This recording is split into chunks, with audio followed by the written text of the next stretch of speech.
Good morning. You're watching DeProgram. It is Friday, April 3rd, 2026. I'm Ted Rall, and sitting with me in the chair that used to be occupied by John Kiriakou is producer Robby West. Good morning, Robby.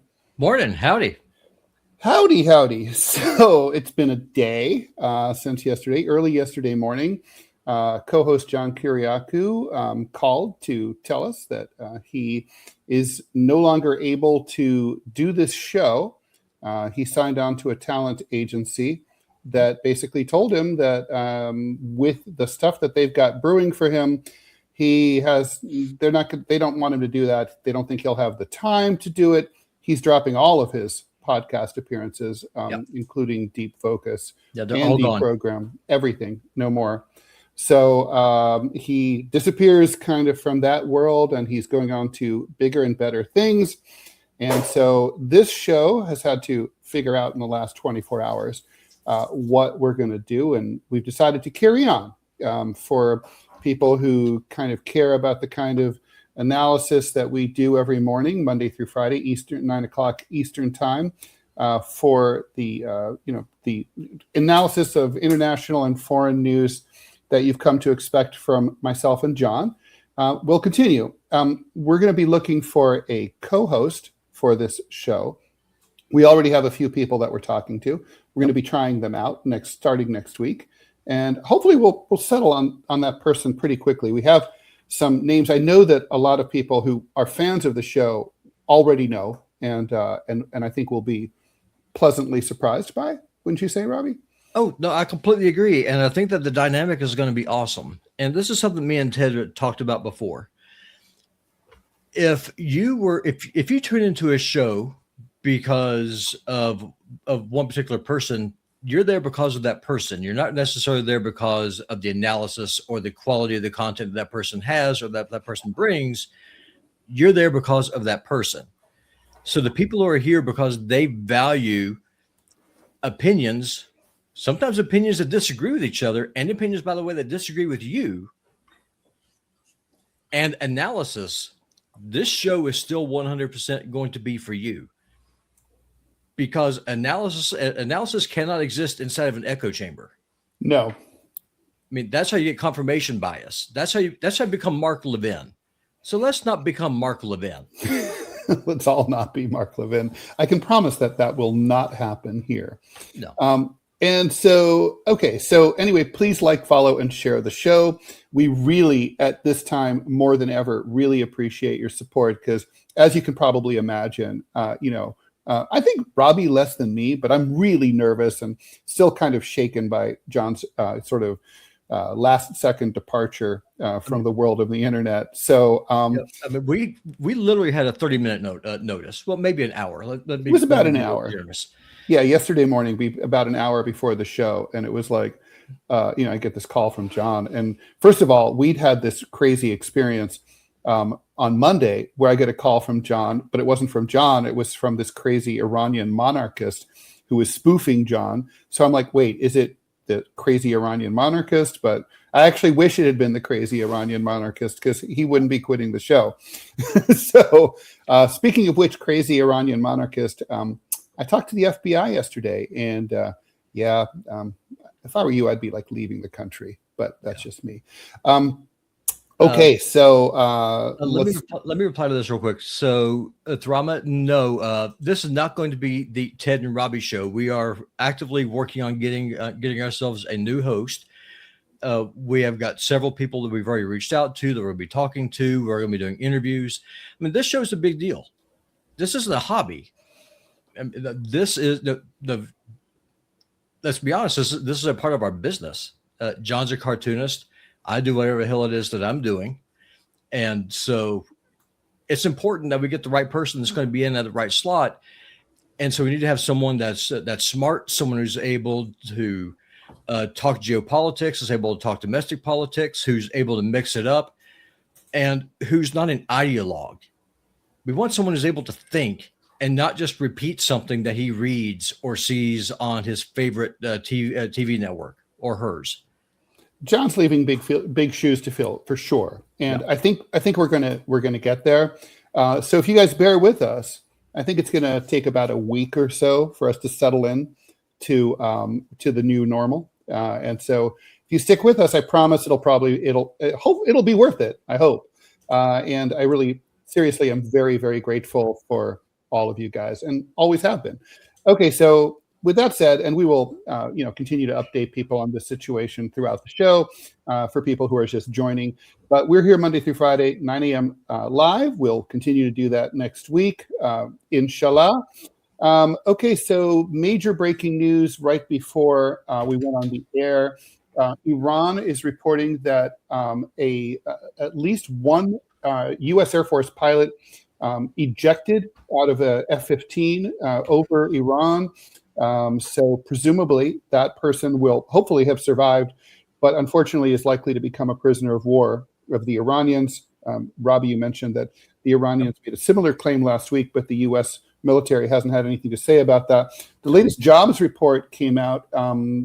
We apparently a little bit, the U.S. economy created 178,000 jobs last month. That's a major improvement over February and January, where basically job creation was like non-existent. So that's good news for the president and his administration at a time when he desperately needs it. Today we're going to be talking about Attorney General Pam Bondi, or Blondie, as I always call her. She's out. We'll talk about what the implications are there. And apparently Trump is looking to purge his cabinet. He's looking to get rid of the Commerce Secretary, Howard Lutnick, as well as the Labor Secretary, Lori Chavez-DeRemer. Trump also, the U.S. military also blew up a bridge in Tehran, which is a war crime. It's civilian infrastructure, even though right-wing Republicans say, well, if one military vehicle crosses a bridge one time, it's a legitimate military target. Not under international law, it's not. Also, I'm super interested in this fuel rationing situation. So this week is the week when the last deliveries of oil and LNG that passed through the Strait of Hormuz will arrive. The very last tanker shipments to Europe will arrive by the middle of this month, in just a couple of weeks. So after that, there's no more. So right now there's literally stuff still in the tanker, not in the pipeline. Prediction is that price of oil could soar as high as $200 a barrel. By way of comparison, it was under $60 a barrel before the conflict began a month ago. Most analysts say this is worse than the fuel crisis the gas crisis of the 1970s, which I remember as a little kid. Finally, a sort of a Robby story. Oracle and Amazon are both are firing thousands of tech workers at the very same time that they're hiring thousands of H-1B workers from overseas, mostly from India. We'll be getting into that. And then finally, I should say, I know I said finally already, there's an even crazier story involving this Israeli-American alleged Merck, who is being accused in a very well-sourced, well-documented lawsuit of basically having signed a contract with the UAE to murder opposition figures politically, particularly in Yemen, to the tune of $1.5 million a kill. So there's a lot to talk about. As usual, we love your questions. So please put those in the live chat in Rumble and YouTube, and we will get to all of them if we can, as many as possible. We inaugurated earlier this week Q&A shows. John only got to do one on Wednesday before his new agency ordered him to quit the show. But Robby and I have talked about it, and so we're going to continue to do that. So this show is Monday through Friday, 9 a.m., but also the Q&A exclusives are 12 noon Monday and Wednesday. So as usual, super chats are prioritized, but we try to get to all questions. And I think that's about all the housekeeping. If we have an ad, Robby, please let me know. If we have any questions that we definitely need to get to, let me know about those.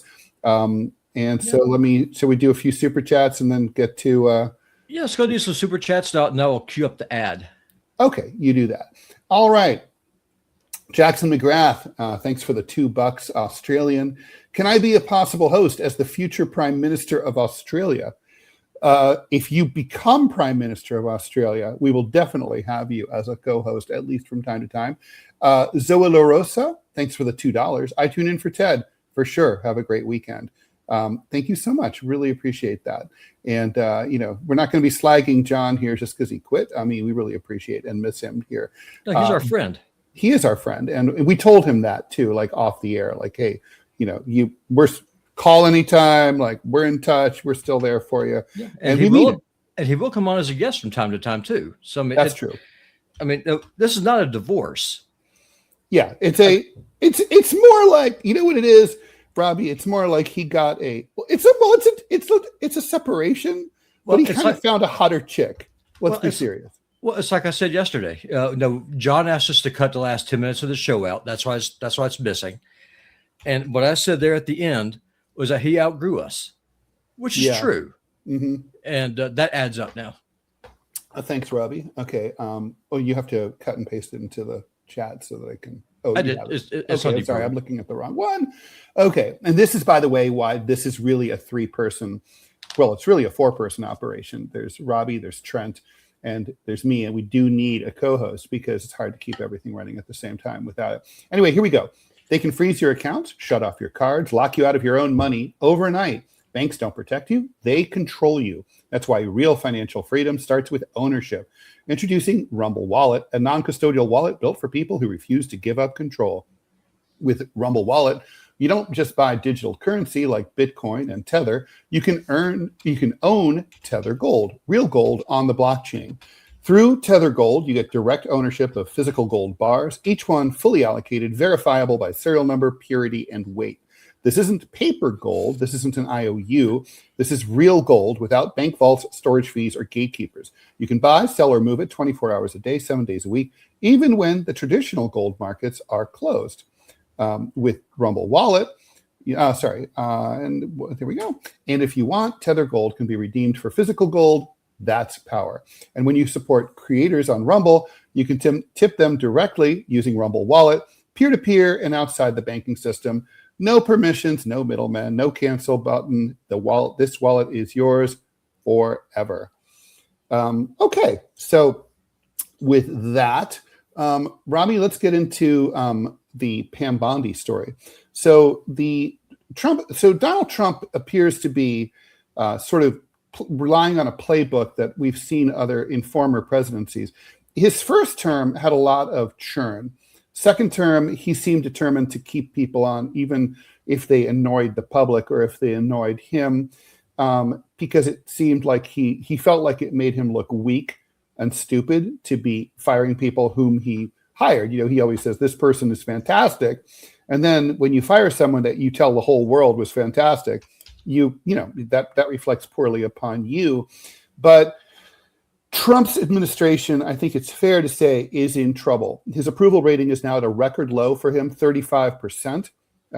We are now approaching sort of resignation/impeachment numbers. We're not there yet, but we're getting there. And we're well on our way.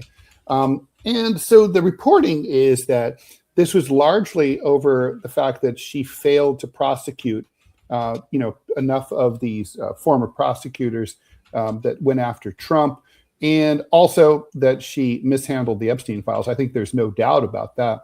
And he's now apparently drawn a bead on Lori Chavez-DeRemer and Howard Lutnick. How much of this, Robby, is just the president, lashing out at people, blaming them for his own mistakes? Like 90% of it. Because Trump is incapable of admitting that he made a mistake. I mean, he's famously on the record saying that he's never asked God to forgive him for anything because he doesn't make mistakes. So if you don't make mistakes, if you can't even tell that to God, then how can you look in the mirror and say, hey, maybe I got screwed over. Maybe I got duped. Maybe I'm not the smartest guy in the room. And so whenever he's in trouble, he just starts flipping tables because that's all he knows how to do. Just throw a temper tantrum. That's what this is. I mean, if Trump wanted the Epstein files released, he could release them. Pam Bondi's mistake was that those files are on my desk, and they were on her desk. And then she lied and said that she didn't. Her problem is that she is a worse liar than Trump was, which is incredible because he's a terrible liar. Yeah, for sure. Hey, listen, so there's a comment in the chat that I was just a little bit distracted by. And I think it's worth addressing. Ted from Adam Tube. Ted and Robby, consider interviewing different interesting people versus a permanent co-host. You don't need another permanent co-host. Prepare topics based on the unique guest. Also brainstorm with us. So I'm really going to take the last part of that very seriously in terms of brainstorming with you guys. Look, you guys have been here and you've been here for the better part of a year helping John and I and Robby grow this show. And we really, you guys are observing, you're as much as there's no show without you guys as much as there's no show without us. So if you have ideas for a possible co-host or a different format like Adam suggests or anything, feel free to email them to, you can go to me, go to rall.com/contact. You can email them directly to me, or you can put them in the live chat and Robby will pluck them out and we will discuss them later. So seriously, and if you have someone that you think would be interested in this, I mean, they would be joining a large, very successful, fast-growing show. So it's it's already monetized. So all that is totally great. Thank you for that suggestion.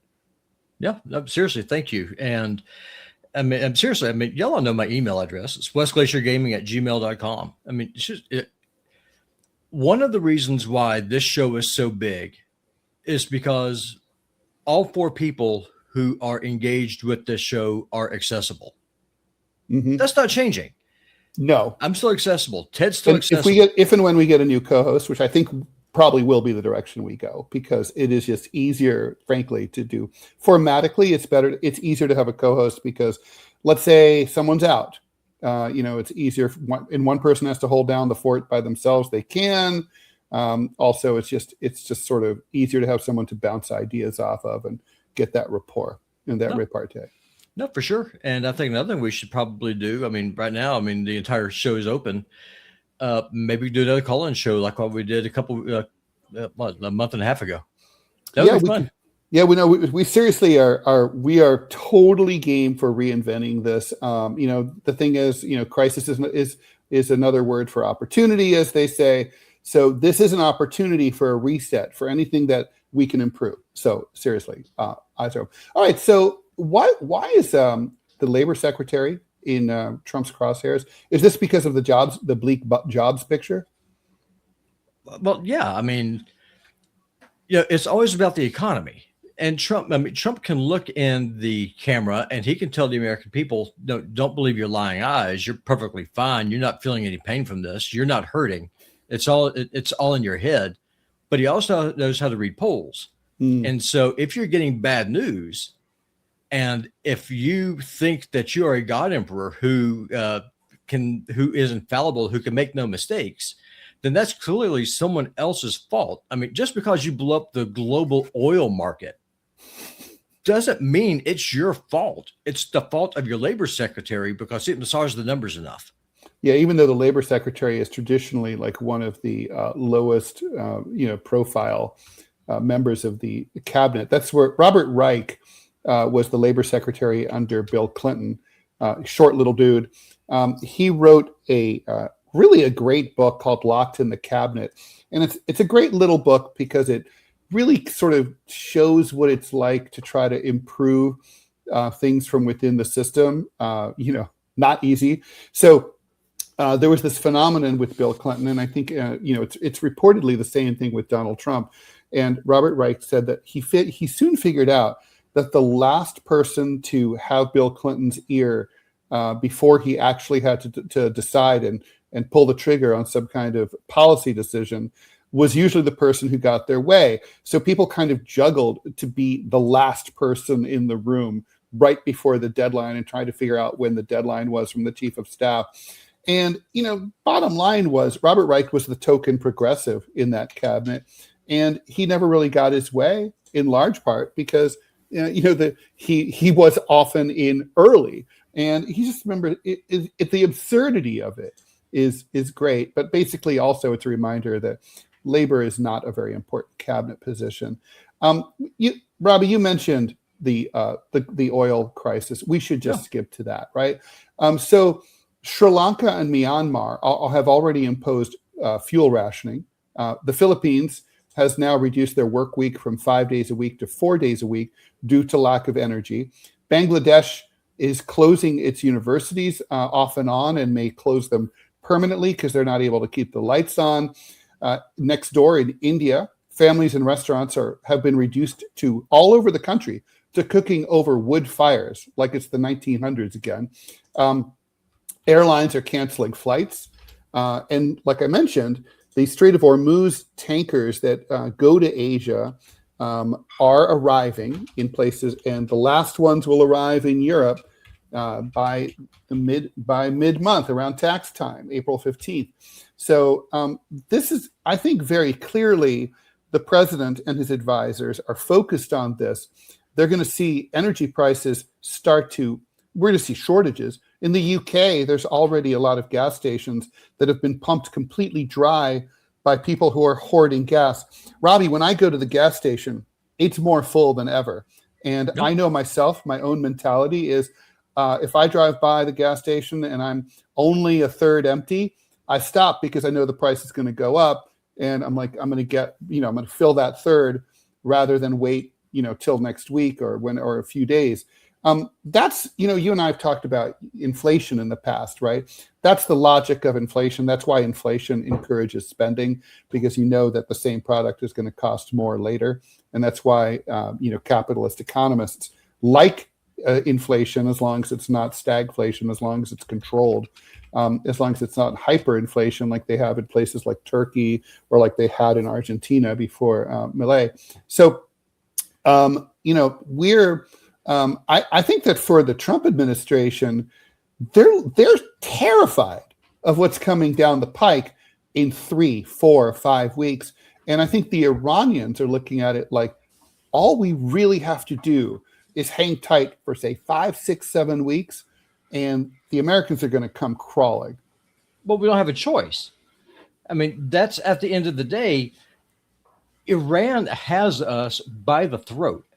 I mean, think about this for a second. I mean, we're both students of history. We both understand wars are always fought about money. They always are. The fact that Trump, who's supposed to be a successful businessman, did not think for a moment that maybe the Iranians will leverage their economic pressure to do significant harm, to me is completely and utterly insane. Why wouldn't they use the most devastating weapon that they have? I would.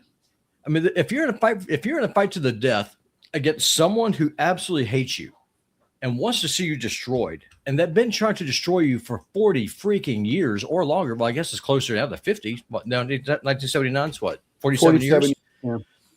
So then, in that situation, why wouldn't you just wage total unrestricted economic war? If you can't defeat your enemy, militarily, then you hit them where you can. You hit them in the pocketbook, because wars are all about money, and wars are always about money. And people will point to World War II, and they'll say it wasn't about money. Oh, World War II was all about money. Japan attacked the United States because of the embargo. The Japanese, Yamamoto said, we can run havoc for 6 months, maybe a year. After that, all bets are off. He was totally against that war because the United States was an industrial power. It was an industrial powerhouse, and he understood the character of the American people. He went to Harvard. He was American educated, and he explained to the Japanese high command, "You will have to negotiate peace terms in the White House." He knew that could not happen. Yeah, he knew that. Yeah, he knew that when the American industrial sleeping giant geared up, that it would be a colossus that was unstoppable.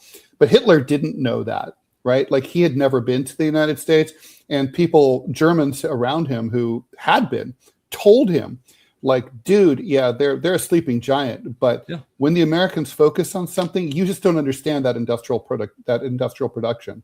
There's just no way. You're not going to be able to resist it. You see, and that's Trump's biggest flaw right now. How you asked me about the labor secretary. Trump, in his mind, still thinks the United States is an industrial power. We're not. We're a banking and real estate power. We no longer have that industrial base. We exported it. So if you even Hollywood is like a disaster, right? I mean, I was just reading last night, Robby, that that's the one thing I've always said, like, well, we still make good movies, right? And they might be good, although they're not as good as they were pre-pandemic. But LA has like 30% unemployment rate in the entertainment sector. I just read that J.J. Abrams is moving his company Bad Robot, the entire company, from LA to New York. Governor Gavin Newsom is worried sick that California is losing its status as the headquarters of America's entertainment business. I mean, if we don't even have that, I mean, what's next? We lose tech too? Well, of course we will. I mean, we already have. I mean, Taiwan owns the semiconductors. Mm-hmm. If you own the microchips, by definition, you own tech. Who cares where the coder is? You own it. No, you own the hardware. And they'll just sell them to the Chinese. Yeah, of course. And the whole reason why the Japanese attacked the way that they did, when a great power or a major power feels threatened with existential survival, they don't act rationally. They're acting out of survival. That's why they struck, because the Japanese understood that if they waited till the embargo worked, they would have no ability whatsoever to roll the dice and have a chance. It was a no-win situation. Same thing with Hitler, right? I mean, it's often viewed that the invasion of the Soviet Union was the catastrophe that brought down Nazi Germany, and that's true. Yeah. But he kind of had no choice because of the oil and energy embargo on Nazi-occupied Europe. And so he was like, okay, this isn't about overthrowing communism or getting rid of Stalin. This is about getting those oil fields in Azerbaijan off the coast of Baku so that we can build a pipeline and supply the Reich with oil. And his biggest mistake was that he started a month late, right? Yeah. Well, you know why he started a month late. He had the Balkans. Yeah, because the Italians had one job, which was to defeat the Greeks, and then they started advancing in reverse because they were going to lose Albania. Mm-hmm. So, I mean, that's what happened. All roads lead to the Balkans, always. Those troops who were supposed to go to reinforce Rommel, and Rommel would have taken Suez if he had them, were diverted to Greece instead. It's like, yeah, no, it's crazy. Like, just like he should have just been like, yeah, but it's so funny too, right? It's like a classic Oedipal thing. Hitler was kind of viewed Mussolini Il Duce as like the father of fascism. Like, he's OG. He's the guy who invented this whole shtick. I love him, but Mussolini was unreliable and flaky, and the Italian troops didn't fight hard, and were a great disappointment to their German allies. I mean, they're Italians. What more did you say? I know.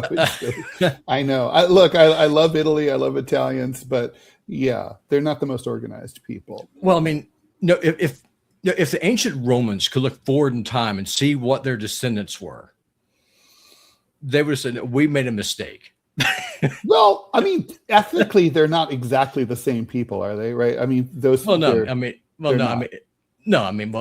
Italy's been occupied by Germans, by Arabs. I mean, it's just no. I mean, but you hear what I'm saying, though. I do. It's the direct successor, and it's just like, no.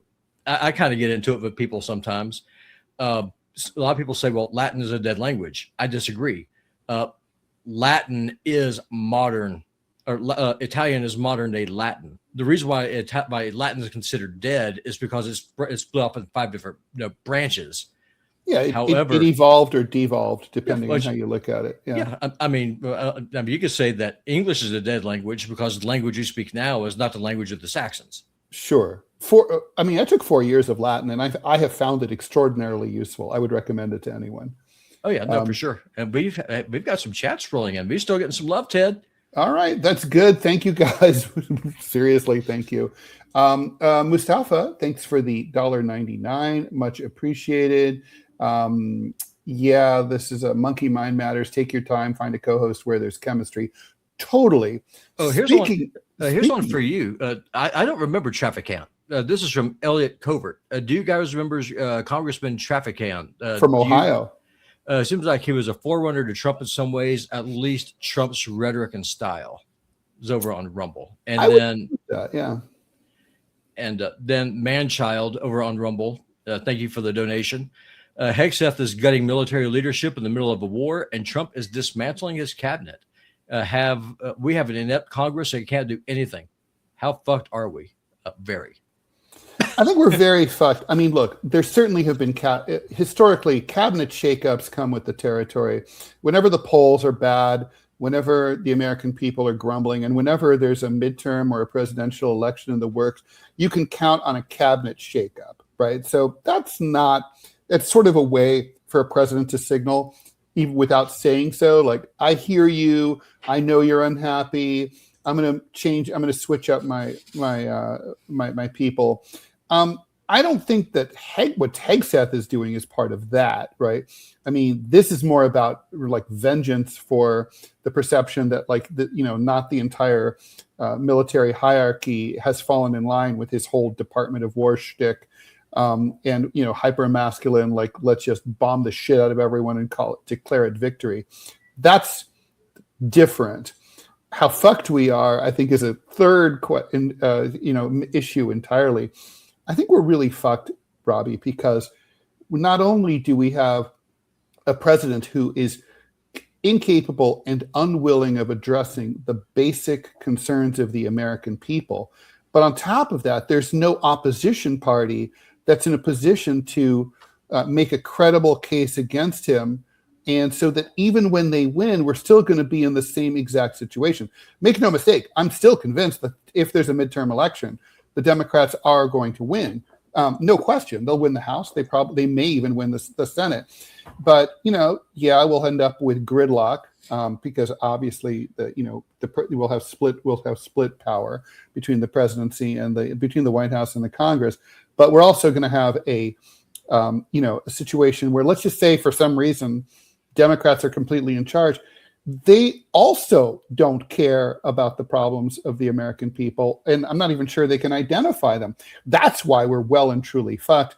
When you read the problems of collapsing societies like the Weimar Republic before the Nazi takeover in Germany in 1933, that was the perception. The German people never missed Weimar. Even people who hated Hitler were like, yeah, Weimar sucked. That's the problem. We all know the current system sucks. That's the problem.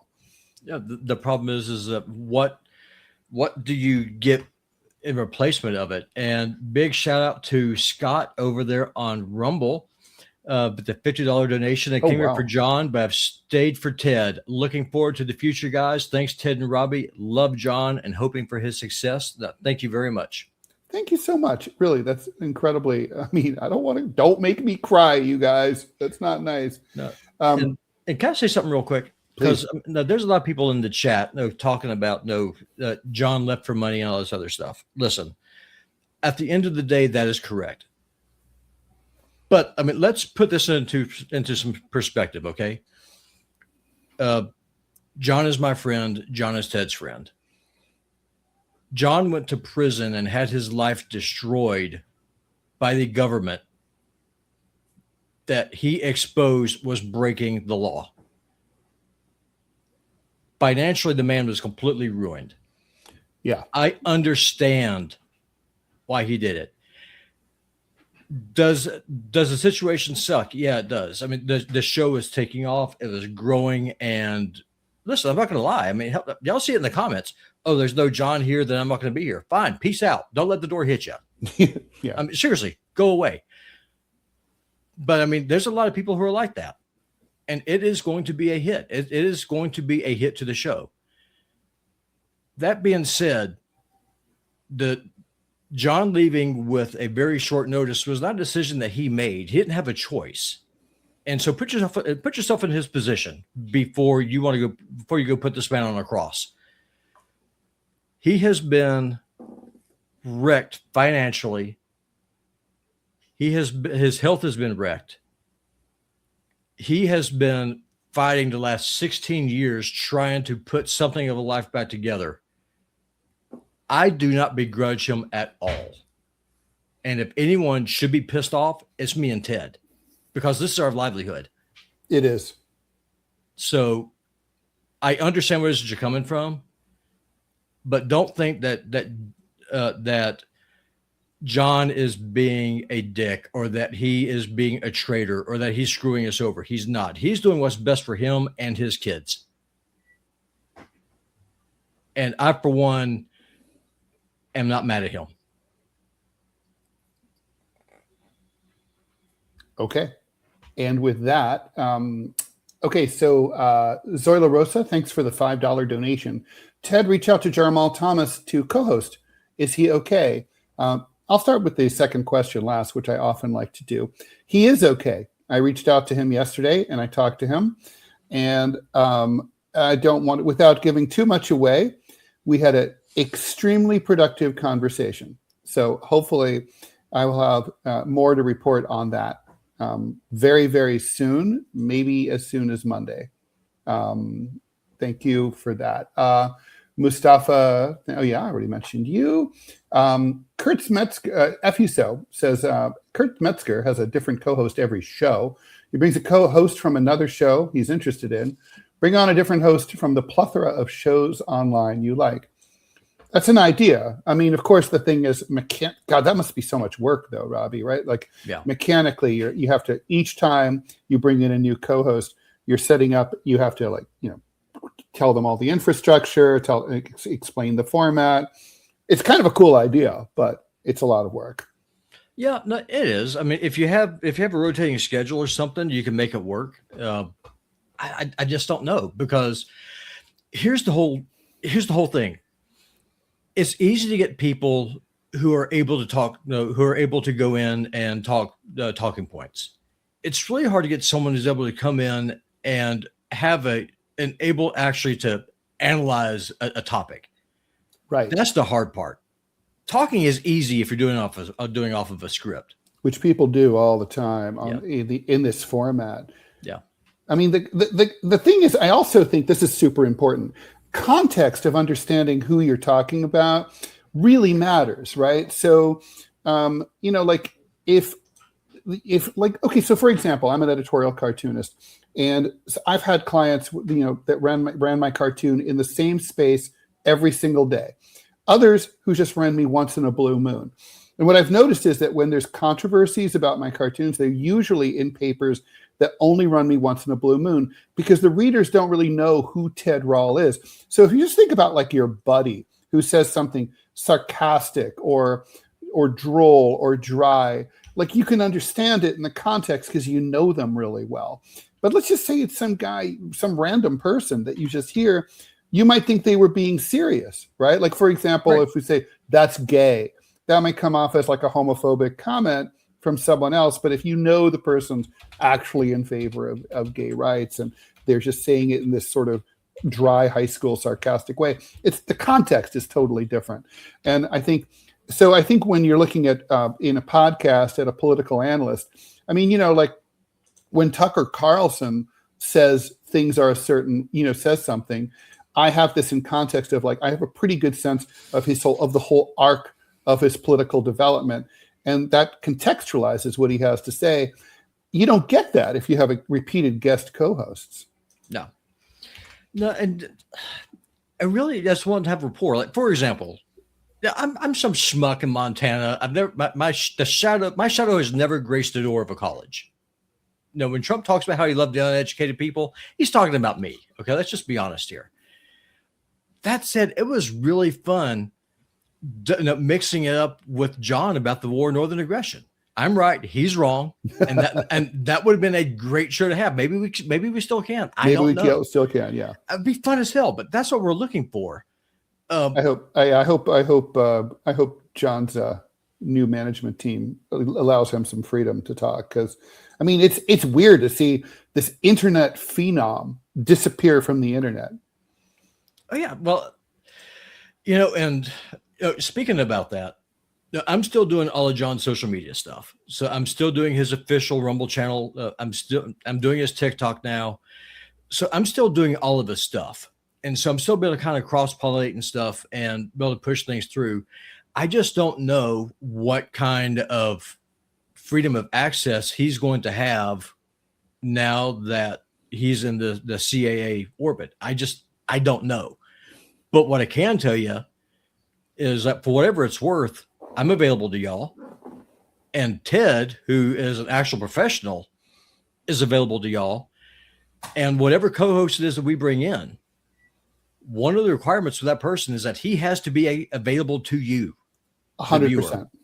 And if someone's just like, no, I just want to be on for an hour and then I'm pieced out, no, you're not going to be a fit for the show. No, that's true. Totally. No, there will be no deep focus. John has pulled the plug on all of his YouTube shows. He cannot do podcasts. He is done. Yeah, I don't think he can guest on podcasts except for maybe on occasion. He can go on them still, but he can't host. Right.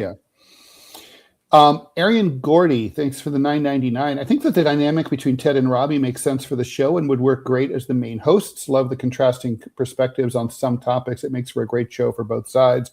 I mean, I'm not ruling that out, Robby. We'll see how that goes. But Ted, I'm not articulate enough. Listen, one of the things I'm really good at is introspection. I'm not an articulate person, and sometimes, frankly, I'm too blunt. You need to have someone who's going to be a co-host, who's able to tell someone to go to hell in a way that makes them look forward to the trip. That's not me. Well, it's funny that you should say that because there's been other contexts not in podcasting where I liked it to be behind the scenes, and there's a power to that too, where I preferred to be behind the scenes. Like, I have advised politicians and stuff. I never wanted to be in politics, but I don't mind giving them advice. Zorla Rosa, thanks for the $2. Did you see that Italy might sanction Israel? I have not heard that. I want to look into that. Mustafa, thanks for the $4.99. If Ted and Robby, if the Iranians will back their government, I will back you guys. I think, guys, you are both beautiful, strong, creative people. Oh, thank you. And yeah, by the way, that is an interesting point. The Iranian people do seem to be pulling together, or at least more tolerant of their government, which I want to be really clear. I mean, I've been to Iran. It's very clear that the overwhelming majority of the Iranian people do not like their government. Yeah. But these days, it's the only game in town. And you have the, now the size of pro-government protests has gone from like the people who get the call from the government, like you have to go out and protest, to organically it's growing as people in Tehran and other cities get angry about things like the attack on this bridge, which connects Tehran to one of its suburbs, killing at least 8 people. The Iranians know that we're not there to liberate them, and we're there to break them. There's no more talk coming out of the White House or out of Bibi Netanyahu's office saying like that the Iranians need to rise up and liberate themselves and that we'll be there for them. There's not even that pretense. It's just bombing because that's all we have to offer. And I do think the Iranian people are going to be, I don't know if supporting, I mean, I guess, yeah, they're more supporting their government than they used to, is the right way to put it. Well, I would. I mean, seriously, my great-great-grandfather, my granddaddy's granddaddy, served in the Confederate Army. And we've got his diary still. I've inherited his sword. My brother, GP, has the diary. And in that diary is a story. He was a dirt farmer. Didn't own any slaves, just some guy, just a farmer. And he was trading with this Yankee on the Rappahannock River there in Virginia. And this Yankee asked, he said, so Johnny, why are you fighting? And the response that he gave, according to the diary, is because you're down here. Well, it's the same with the Iranians. Mm-hmm. Why are you fighting? It's because you're here. I didn't go to you. I didn't put my country by your military bases. You did that to me. Exactly. So that's why they're fighting. Robby, when I was in, I covered the U.S. invasion of Afghanistan in October, November, December of 2001. And I spent most of that time in northern Afghanistan around Kunduz and Taloqan. There was one moment where I went out the U.S. bombings happened only between 6:30 and 9:30 p.m. local time. It was the only time. We don't know why, but that's when it would happen. I guess they were on a schedule. They had a coffee break or something. Yeah. Anyway, I'm at one point, I'm out taking pictures. Cameramen are doing videotape, B-roll of all the carnage, the buildings burning, and we hear this dinging coming down the dirt road. And Robby, you would have loved it. It was a horse-drawn fire engine right out of the British Raj. It was like, in all countries, the firefighters have a tradition of keeping their fire trucks in beautiful, sparkling, clean condition. Right. It was a museum piece, and it comes down, and there's a hand crank, and it was the Taliban fire patrol, and they're literally like cranking it up and putting out their fire, and then like right behind them come the Taliban anti-aircraft guns on the back of pickup trucks, and they start firing at the U.S. planes. Amazingly, even though it was a Northern Alliance neighborhood, which was allied with the United States, the locals and a lot of Western reporters, including some Americans, started applauding as the people on the ground were shooting at the American planes. And I talked to some people. I'm like, yeah, but those are Americans they're shooting at. And they said there aren't Americans and Afghans. There are people on the ground and there are people in the air. And the air people are at war with the ground people. So I'm on team ground. And I never forgot that. Yeah, well, it's true. I mean, listen, you can hate your government and love your country. I do. And if someone invaded my country, as much as I despise my government, I would fight the invader. Me too. 100%. Couldn't agree more. Perfectly said. Peter, thanks for the $5. Scott Britton, amen. But I came with Ted, after Sputnik got canned. I don't know what the amen is referring to. But yep. Handsome Libertarian, thanks for the $5. As a rift towards Israel and war grows on the right, do you think it opens the door for a non-AIPAC candidate on the right to run in 2028, like a Massey, well, assuming there's a presidential election? Or have I been listening to too much Ron Paul? I do think AIPAC is now back on their heels, right? I think the Israel lobby is, they're not coming back from this. The approval rating for the Palestinians is higher than it is for the Israelis, and it's not going to get better. It's only going to get worse from Tel Aviv's point of view. But the question is, if you asked me, by 2050, sure, 100 million%, assuming this country still exists, AIPAC will be no more. No one will care about Israel at all. I just don't know how quickly that unfolds. These kind of changes, these kind of shifts, especially with all the donor money, it takes a while to put that much, to erase that much power. Well, they're just going to rebrand. I mean, they're going to like what Al-Qaeda does. I mean, you lose one charter house. What you do, you rebrand. You just name yourself something else. That's what they're going to do.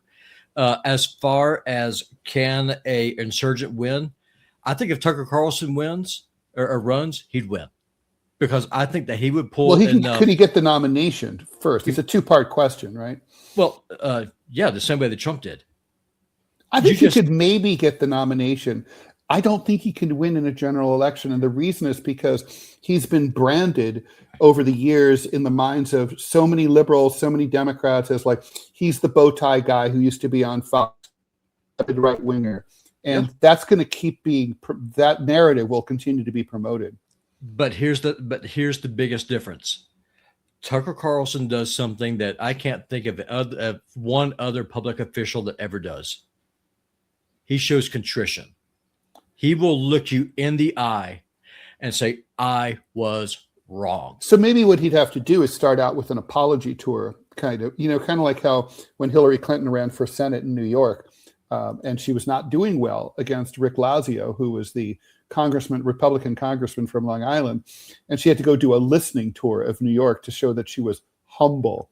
Maybe Tucker really is humble. I think he would have to sort of say, hey, listen, I'm not who you think I am. I've had a journey. Let me tell you about my journey. Yeah. That could work.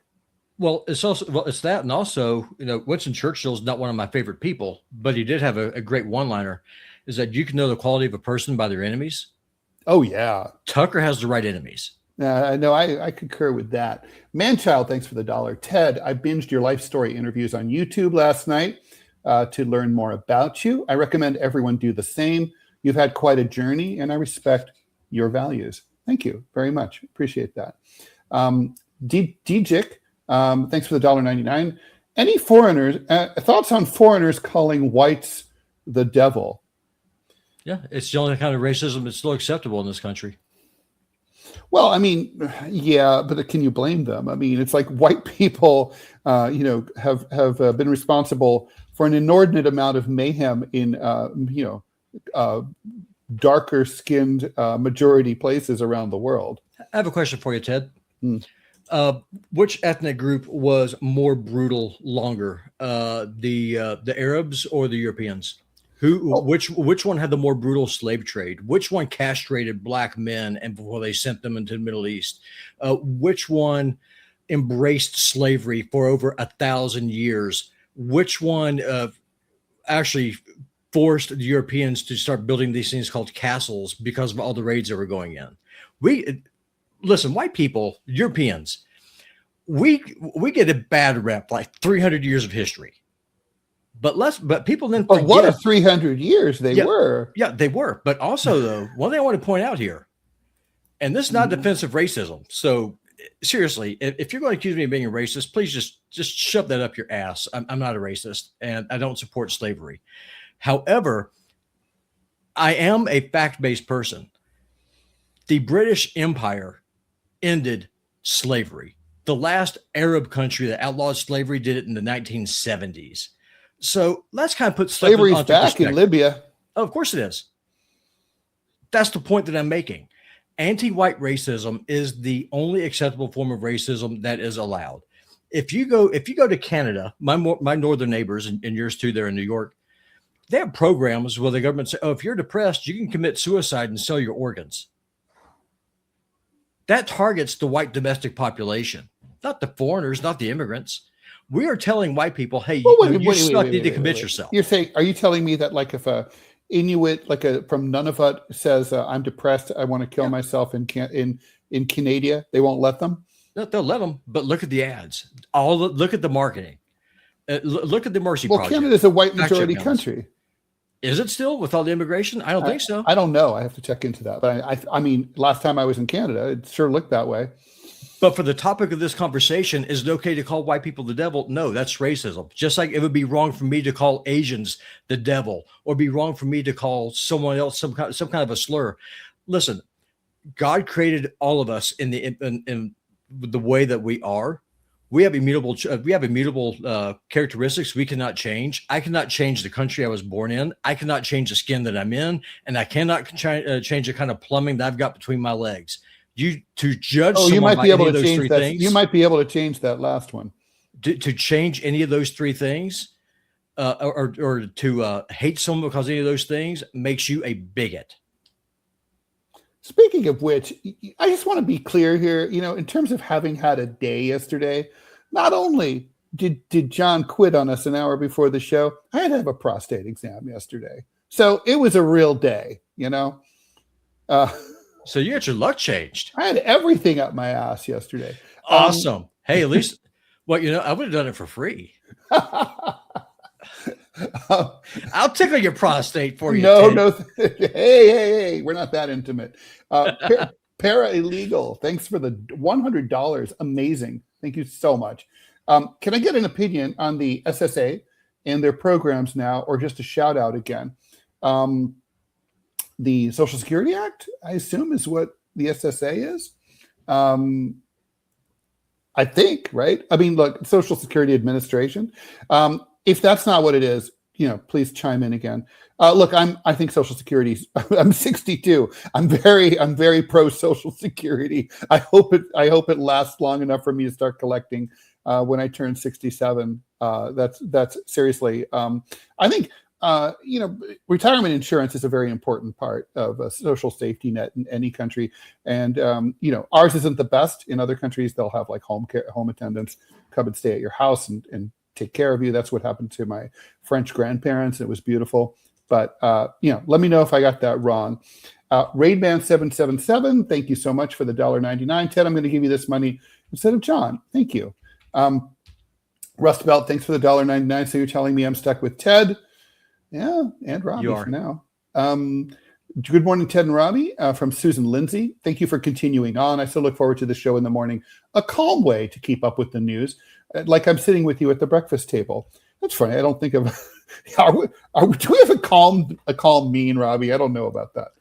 But thank you. Well, we disagree without yelling at each other. So that's this is not the Pierce Morgan show. Yelling is, yelling isn't arguing. Arguing is great. Fighting is bad. Yeah. Arian Gordy, thanks for the $4.99. Robby, that's what we all love about you. We follow you up front. Fuck the haters. Agreed. Okay. Oh God, I can't believe we didn't get to talk about this. Okay. Robby, can you try to get a lawyer for this, for the plaintiff in this case to come on the show next week? This crazy UAE, Merck case. Yeah, I'll see what I can find.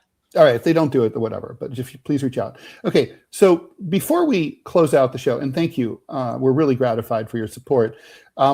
Thousands of employees were laid off from Oracle on Tuesday. At the same time that the Oracle workers, because they are tech guys, they're smart, they found out that Oracle applied for 3,126 petitions to hire H-1B visa holders. Amazon has just fired a total of 30,000 people. They're applying for 2,675 H-1Bs. What I hate to say is one of the things I agreed with Donald Trump about was increasing that fee to $100,000. Robby, does this mean that Oracle would rather fire an American and hire a foreigner, even if they have to pay $100,000 Trump fee for that each H-1B worker? Or are they going to get waived somehow because it's corrupt? They'll get waived. Of course they'll get waived. We have government by donor. They're not going to pay a price for this. The American worker will. The company isn't. I mean, this is the hollowing out of America. And I'm telling you, if we could get someone to just step in and show up and just push and fight for the American people, that person will win. And so you got to have someone that's able to admit that they're wrong, and you got to have someone that has a platform and someone that has money. Tucker Carlson has those things, has those three things. If he runs, I am confident he'll win. But you have to get some, this is a 50-50 country. I mean, you have to get Democrats. How are you going to get Democrats to vote for him? Democrats eat too. Democrats can't buy houses. Democrats get screwed by gas prices. Democrats weren't asked if they wanted to support a genocide in Gaza. Democrats weren't asked if they wanted to support a war in Iran. Democrats weren't asked how much taxes they want to shell out. Democrats aren't asked any of that stuff. What if Tucker Carlson ran as a Democrat? Well, then the problem is superdelegates. He would never get anywhere. He would get burned. Good point. Yeah, that is the problem. But the Republican brand is going to be as tarnished now as it was after Nixon's resignation in 1974. It's easier to hijack a plane than it is to build one. You and I both have we have another assignment. We have to go do the TMI show with myself and Manila Chen. That's coming up right now. Thanks everyone for joining us. The DeProgram with Ted Rall and someone new. We'll be back on Monday. We're Monday through Friday, 9:00 AM Eastern time. Appreciate you guys so much. Really can't even begin to articulate. Seriously, thank you all. Thank you. Seriously.